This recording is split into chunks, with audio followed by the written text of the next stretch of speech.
Late 90s के वक्त Europe के एक छोटे से देश स्वीडन से एक बच्ची की कहानी सामने आई जो 32 साल नींद में थी। क्या ये कोई बीमारी थी या उसने सिर्फ सोने का नाटक किया? उसके साथ ऐसा क्या हुआ कि उसने अपनी लाइफ के 32 साल नींद में निकाले? राम राम, मैं हूं गजेंद्र। आप सभी का एक और नई वीडियो में स्वागत है। ये कहानी शुरू होती है 18 फरवरी 1876 से।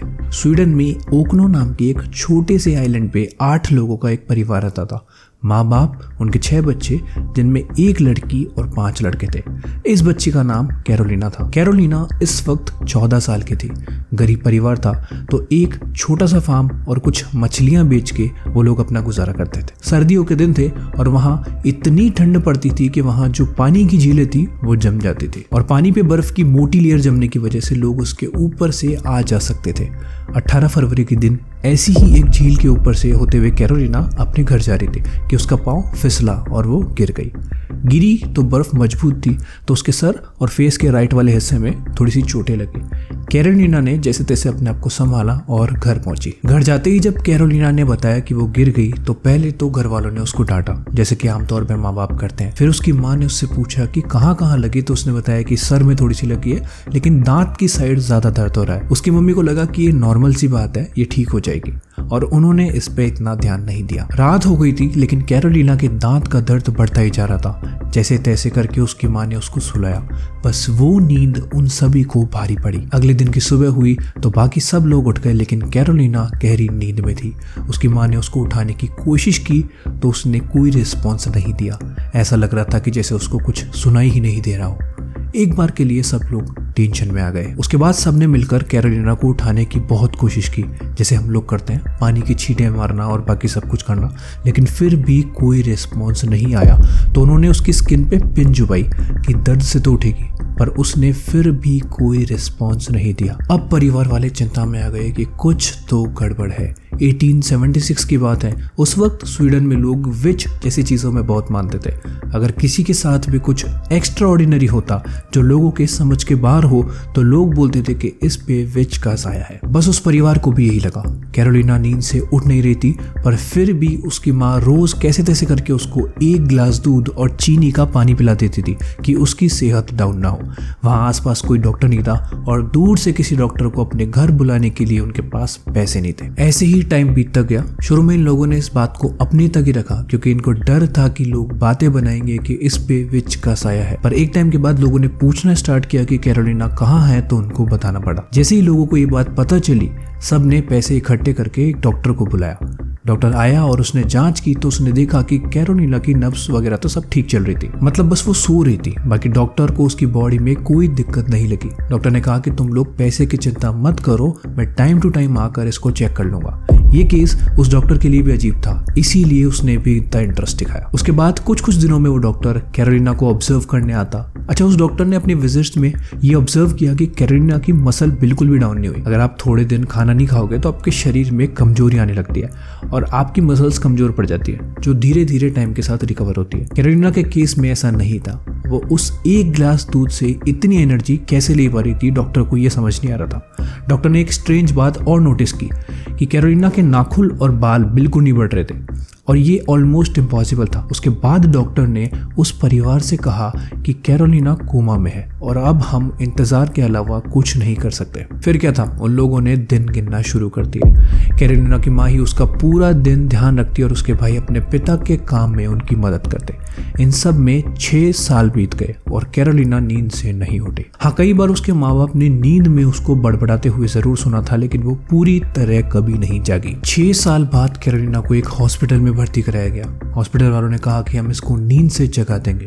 उन्होंने कैरोलिना को उठाने के लिए इलेक्ट्रिक शॉक्स देना चालू किए और 1 महीने तक कोशिश की लेकिन कुछ नहीं हुआ और उन्होंने हार मान के कैरोलिना को हॉस्पिटल से डिस्चार्ज कर दिया। इसके बाद तो जैसे परिवार ने आस ही छोड़ दी। इसके कुछ दिनों के बाद कैरोलिना के एक भाई की पानी में डूबने से मौत हो गई। उस वक्त कैरोलिना नींद में बहुत रोई लेकिन उसकी आंखें नहीं खुली। उसकी माँ ने बताया कि इस हादसे के बाद कई बार कैरोलिना की नींद में रोने की आवाजें आती थे और कुछ दिनों बाद कैरोलिना की माँ भी चल बसी।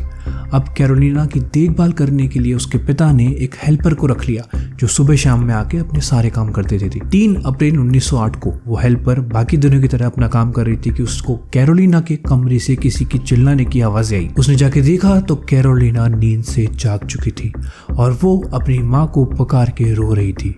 32 साल की गहरी नींद के बाद कैरोलिना ने आंखें खोली। ये खबर सुनते ही उसके पिता और सारे भाई वहां पहुंचे, पर उसने अपने किसी भी भाई को नहीं पहचाना। उसके लिए उसके भाई अभी भी 32 साल पहले वाले ही थे। उससे उस नींद से पहले का सब कुछ याद था, लेकिन सोने के बाद क्या क्या हुआ उसके बारे में उसे कोई आइडिया नहीं था। कैरोलिना को चलने फिरने में कोई परेशानी नहीं हुई, पर वो सूरज की रोशनी को नहीं झेल पा रही थी। कैरोलिना जब सोई तो उसकी उम्र 14 साल की थी, पर अब वो 46 साल की हो चुकी थी। लेकिन अजीब बात यह थी कि 46 साल की होने के बाद भी कैरोलिना की बॉडी एक 30 साल की औरत के बराबर थी। ऐसा लग रहा था जैसे कि नींद में उसकी उम्र रुक सी गई हो। कैरोलिना को इस रियलिटी को एडजस्ट करने में काफी टाइम लगा। जैसे ये न्यूज़ फैली कि 32 साल से सोई हुई लड़की जाग गई है तो दुनिया भर की मीडिया से लोग वहां पहुंचे। लेकिन कैरोलिना और उसके परिवार को इन सब में ज्यादा इंटरेस्ट नहीं था। जब ये खबरें अखबारों में छपी तो कुछ साइकेट्रिस्ट कैरोलिना से मिलने आए और उनमें से एक थे डॉक्टर हारोल्ड फ्रेटस्ट्रॉम। उन्होंने कैरोलिना और उसके पूरे परिवार से बातचीत करके एक रिपोर्ट बनाई जिसमें उन्होंने कहा कि कैरोलिना डीप साइकोसिस की एक स्टेट में चली गई थी। ये अधिकतर छोटे बच्चों के साथ होता है। जब बहुत कम उम्र में किसी बच्चे को स्ट्रेस हो जाती है तो उसका ब्रेन उसे झेल नहीं पाता और एक पैरालिसिस की स्टेट में चले जाता है। हो सकता है कि कैरोलिना के साथ भी कुछ ऐसा ही हुआ हो। उस झील पे गिरने की वजह से चोट लगने के अलावा भी कैरोलिना के साथ कुछ ऐसी चीजें हुई हो जिसकी वजह से उसके दिमाग में स्ट्रेस का लेवल बढ़ गया हो और उसका दिमाग उसे झेल नहीं पाया हो। डॉक्टर का ये भी मानना था कि हो सकता है कि ये पूरी कहानी इस परिवार की मिलीभगत हो। ऐसा भी हो सकता है कि कुछ ऐसा हो जिसे ये सब छुपाना चाह रहे हो, क्योंकि कोई भी इंसान इतने लंबे समय तक नींद में नहीं रह सकता। और भी ऐसी बहुत सारी चीजें थी जिनकी वजह से डॉक्टर्स को इस बात की प्रोबेबिलिटी पे शक नहीं था। जैसे कि कैरोलिना के माँ के मरने के बाद जिस हेल्पर को रखा गया उसने डॉक्टर को बताया कि बहुत बार ऐसा हुआ कि वो कैरोलिना के आसपास कुछ खाने पीने की चीजों को छोड़कर अपने काम में लग जाती और जब वापस आती तो उनमें से कुछ चीजें कम मिलती। कई बार ये भी होता कि हेल्पर जब अपने काम में लगी होती तो कैरोलिना के कमरे की कुछ चीजें इधर उधर मिलती, जैसे कि किसी ने उन्हें छेड़ा हो। पर ये सब चीजें उस हेल्पर की एब्सेंस में होती। वो सालों कैरोलिना की देखभाल करती रही लेकिन उसने कभी भी कैरोलिना को जागते हुए नहीं देखा। उसको कभी कभी शक भी हुआ, जैसे कि उसने भी ये ऑब्जर्व किया कि उसके देखते देखते कैरोलिना के नाखून और बाल कभी भी नहीं बढ़े, ना ही उनमें कोई मैल दिखा। ऐसा लगता था कि जैसे कोई रेगुलर इनको साफ कर रहा हो। डॉक्टर्स इस बात को लेकर कंफ्यूज थे कि जब कैरोलिना उठी तो उसके चलने फिरने में कोई दिक्कत क्यों नहीं हुई।